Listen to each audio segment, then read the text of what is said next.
Հրանտ Խաչատրյանը 1988 թվականին Արցախ մեկնած Աքորու ջոկատի տղաներից մեկն է։ Նա մարտի դաշտ է մեկնել պատերազմի հենց առաջին օրերից։ Աքորեցի ազատամարտիկ ընկերների ու Ալավերդու ջոկատի տղաների հետ մասնակցել Ղազանչիի, Մարտակերտի, Շահումյանի ինքնապաշտպանական մարտերին։ Պատերազմի դաշտում իր մարտական յուրաքանչյուր ընկերոջ կատարած մեծ կամ փոքր սխրանքն ազատամարտիկը մեծ ոգևորությամբ է հիշում։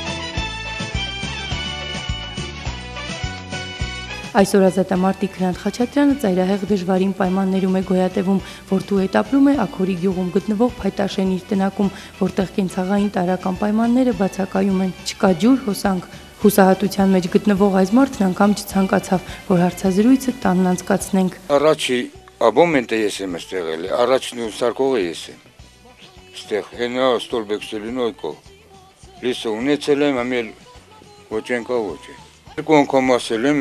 մեր էլեկտրիկին, ասալ մի տազա ներքևից եմ քաշի,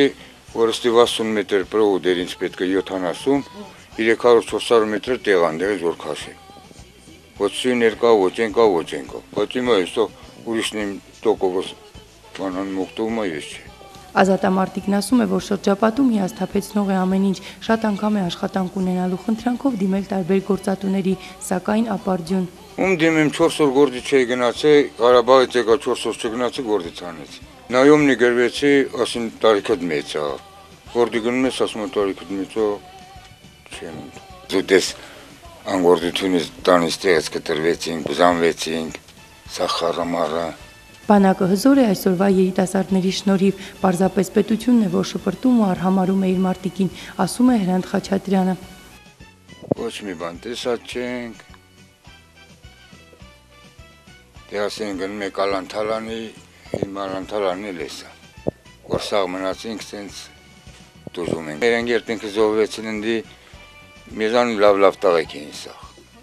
Սորկա չսանտես է։ Ազատամարտիկն ասում է, որ իր շատ մարտական ընկերներ իր նման ծայրահեղ վիճակում են, մշտապես անտեսված ու չգնահատված, դժվար պայմանների հետ կռիվ տալով։ Մարտական ոգին սակայն արթուն է մշտապես։ Ոգնալ տնկելի ես եմ, պացոսա, ով կան, կեցենք։ Հետ պերվի ոչերել ենք։ Մեր լուբոյ հենգերն էլ սոր պատրաստ։ Տաթևիկ Ճուղուրյան, Գևորգ Քոչինյան, լուրեր։